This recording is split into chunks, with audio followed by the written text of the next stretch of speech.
Hey guys, welcome back to On the Ball. So last time I checked in with you guys, we wrapped up the NFL season as the Chiefs won the Super Bowl. Now we're going to head into the NBA because we're in the latter part of the season. For some teams, 20 to 25 games left. I'm going to give you my current picks for MVP, Rookie of the Year, most surprising team, and most disappointing team. Now, for starters, for the MVP, I don't really believe in regular season awards. I think in order to find out who the best player of the year is, you need to take into consideration the postseason as well. So if I were commissioner, I would make it so that at the end of the year, after the playoffs are over, you have a season MVP award, not for the regular season. You have a season-long award to determine the MVP. But since the NBA does regular season awards, I'm going to pick mine for you guys. So LeBron's had an incredible year, and he's leading his team to first place in the Western Conference, the Lakers, but for my pick for current MVP would be Giannis Antetokounmpo, and I'll tell you why. Right now, he's averaging almost 30 points, almost 14 rebounds, and almost 6 assists on 55% shooting. He's the only player currently top 5 in points and rebounds this year. It's also a career high for him for points and rebounds. He's on pace to have the best single-season PER in the history of the game. Now, for those of you who don't know what PER is, it pretty much takes into account your points, rebounds, assists, turnovers, all that into one statistical number to determine how efficient you were during the year. And he is on pace, like I said, to break the single season record above Will Chamberlain seasons, above Michael Jordan seasons, the highest ever in the history of the game. He's currently leading his Bucks to a 53-9 record. Currently, the Bucks are on pace to win 70 games, which they would be the third team ever in the history of the game to do that. So I think you have to take that into consideration when you're talking MVP. Now, I understand Chris Middleton is an all-star, but it is the Eastern Conference, and most of the dominant teams right now have duo superstars in which I would not classify Chris Middleton as a superstar. So Giannis is carrying most of the weight for the Milwaukee franchise right now. They're currently 9 games up on the second best team in the East, which are the Raptors.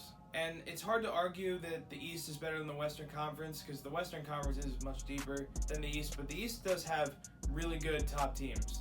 Toronto, Boston, Philly's had their troubles this year. Indiana's been a good team. Miami's been a surprise this year.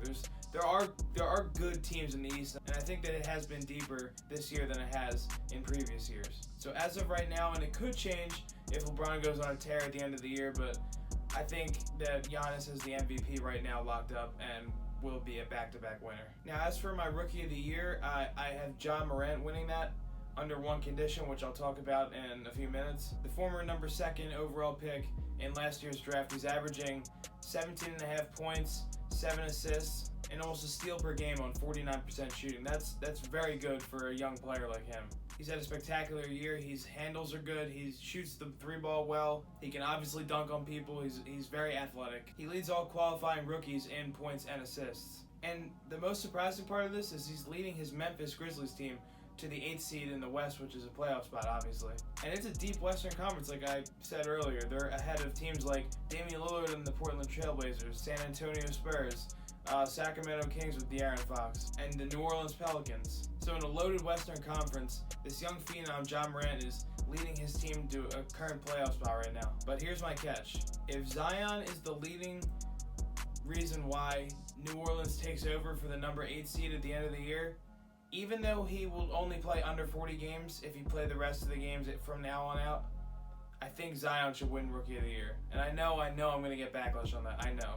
But he's been so dominant in the 17 games he's played so far. If he continues on this pace for the rest of the year, I just don't see how you don't give it to him. Especially if his team gets to the playoffs. And that's the only reason why I would pick Zion over Ja, is if New Orleans jumped Memphis for the number 8 seed in the West. I mean, already he's averaging 24 points a game on almost 7 rebounds on 58% shooting. And he's the first player in NBA history with 10 straight 20-point games before turning 20.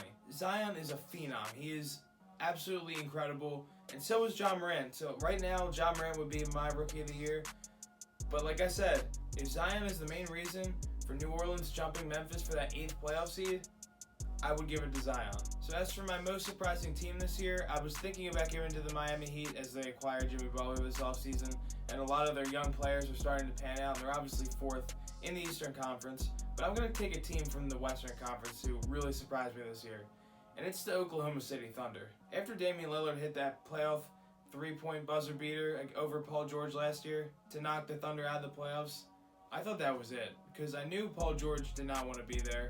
He obviously got traded to the Clippers. Westbrook got traded to the Houston Rockets. They lost two, they're both All-Stars, and Jeremiah Grant got traded to Denver. So 2 of their main players got traded. Now they did get back Chris Paul, who was injury-riddled, and they also got back a young, nice player in Shai Gilgeous-Alexander.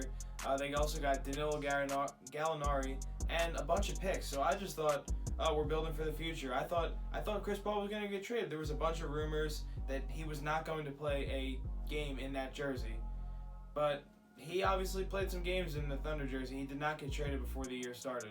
They're currently the 6th seed in the Western Conference.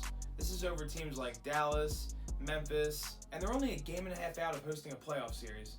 They're only a game and a half back of Houston in that 4 seed, which is remarkable. Last year, the Thunder ended up being a 6th seed with Paul George and with Russell Westbrook. Chris Paul was an All-Star this year, who has been an All-Star for a few years. Shai Gilgeous-Alexander leads the team in points. They have 4 players that are averaging at least 17.5 points per game, which is really good. They've just been such a surprise team to me. I thought they were going into rebuild mode, and they shocked the entire NBA world. They're close to hosting a playoff series, which would be interesting to see.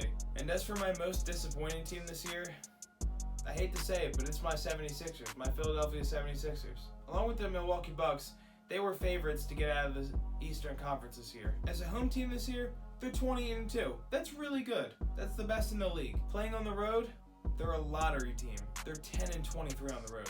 It doesn't make any sense. I think I'm going to talk about it in a later video, but the Sixers have had a lot of trouble this year. If they were at least a 500 team on the road, they would be the 2nd team in the East and competing for the number 1 seed.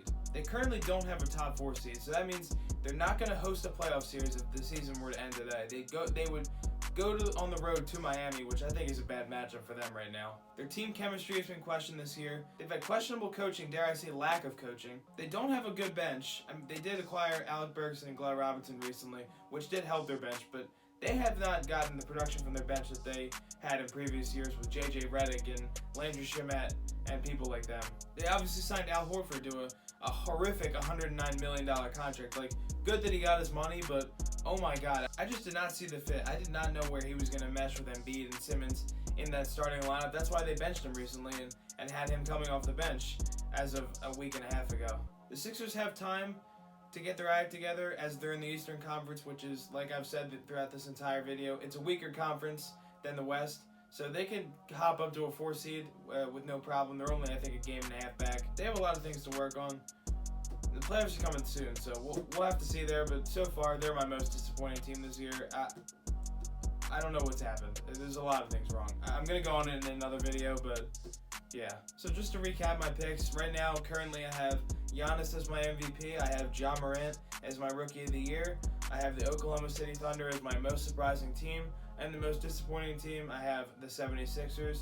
Now, in my next video, I'll be taking a look at the current playoff seeds, and I'll decide who I think is going to get to the finals and who I think is going to win. I'm going to go playoff matchup by playoff matchup and discuss who's a better fit to play who and try to determine a winner. If you disagree with any of my picks I just gave you, leave a comment and we can debate on that. I think my picks are pretty strong. I get the LeBron MVP thing, but he also does have Anthony Davis, and I get why people would disagree with me on the Zion Williamson thing. But yeah, leave a comment if you disagree. Thanks for watching On The Ball on YouTube. Please like and subscribe if you want more content like this. For more sports analysis, follow my Instagram page @OnTheBallYouTube and follow my Twitter page @OnTheBallYT.